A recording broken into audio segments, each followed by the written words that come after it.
Welcome back दोस्तों। आज हम बात करेंगे एक बेहद ही अफसोसजनक रिपोर्ट के बारे में। जी हाँ, आज हम बात करने वाले हैं दुनिया के सबसे बड़े यानी लार्जेस्ट एंड हेवीएस्ट एयरक्राफ्ट के बारे में, जिसका नाम है एंटोनोव 225 मरिया।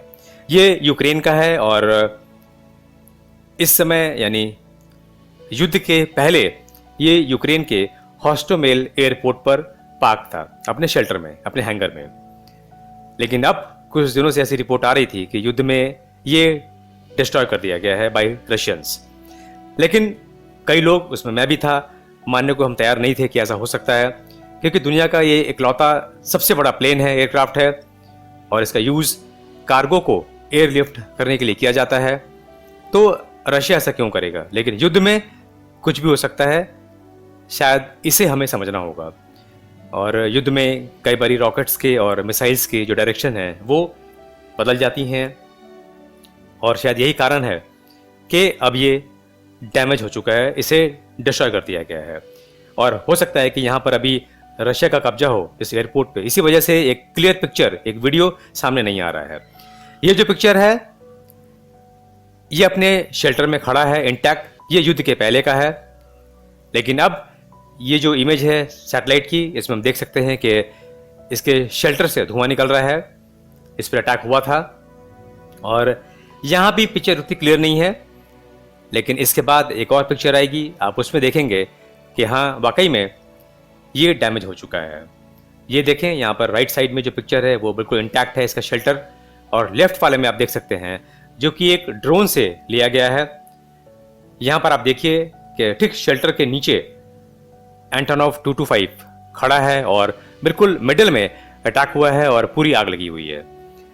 ये पिक्चर ज़्यादा क्लियर है, आप देख सकते हैं। तो अब कहने का मतलब है कि वाकई में अब ये साफ हो गया है, और ख़ास करके एंटोनोव कंपनी ने भी कल इस चीज़ को क्लैरिफाई किया कि हाँ, उनका एंटोनोव 225 मरिया डिस्ट्रॉय कर दिया गया है।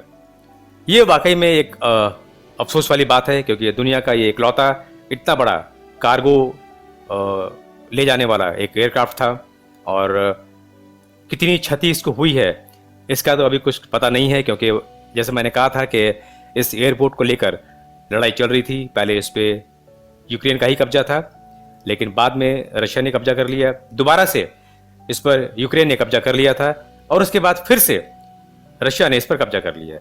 और शायद यही कारण है कि इसके पिक्चर्स नहीं आ रहे हैं। ये सबसे बड़ा प्लेन है और इसमें 32 व्हील्स वाले लैंडिंग गियर होते हैं। इसमें 28 जो व्हील्स होते हैं वो पीछे की तरफ होते हैं साइड में, और फ्रंट में यानी नोज में इसके 4 व्हील्स होते हैं। तो इस तरीके से 32 व्हील्स होते हैं टोटल। और ये है इसका क्रू, इसमें 6 क्रू होते हैं, और इसका जो टोटल यानी मैक्सिमम टेकऑफ वेट जो है वो 640 टन है, जो सबसे ज़्यादा है पूरी दुनिया में।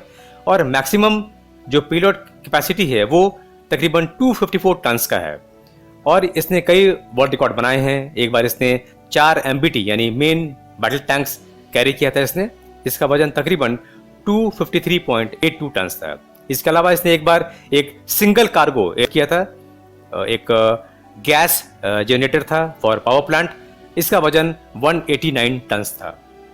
तो कई सारे रिकॉर्ड इसने बनाए हैं, लेकिन अब ये नहीं हो पाएगा क्योंकि अब ये डैमेज हो चुका है।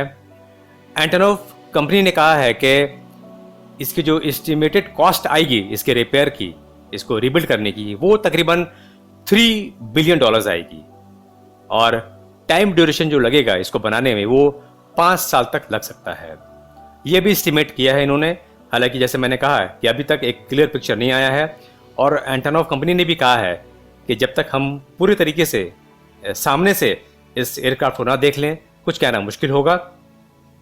लेकिन इतना तो तय है कि ये एयरक्राफ्ट डैमेज हो चुका है, और युद्ध में कई चीज़ों का नुकसान होता आया है, वर्ल्ड वार 1 से लेके वर्ल्ड वार 2, और अब पता नहीं ये युद्ध कहाँ तक जाएगा, क्योंकि कल ही ऐसी रिपोर्ट आ रही है कि रशिया ने अपने न्यूक्लियर कमांड को एक्टिव कर दिया है। अब ऐसा क्यों कर रहा है वो ये पता नहीं, लेकिन कहना मुश्किल है आगे युद्ध में क्या होने वाला है। इनफैक्ट अमेरिका ने भी अपने उनके जो नागरिक हैं उनसे कह दिया गया है कि वो रशिया से निकल जाएं। इसका मतलब है कि आने वाले दिन अच्छे नहीं होने वाले हैं दोस्तों। तो इसी के साथ इस वीडियो को हम खत्म करते हैं। जय हिंद।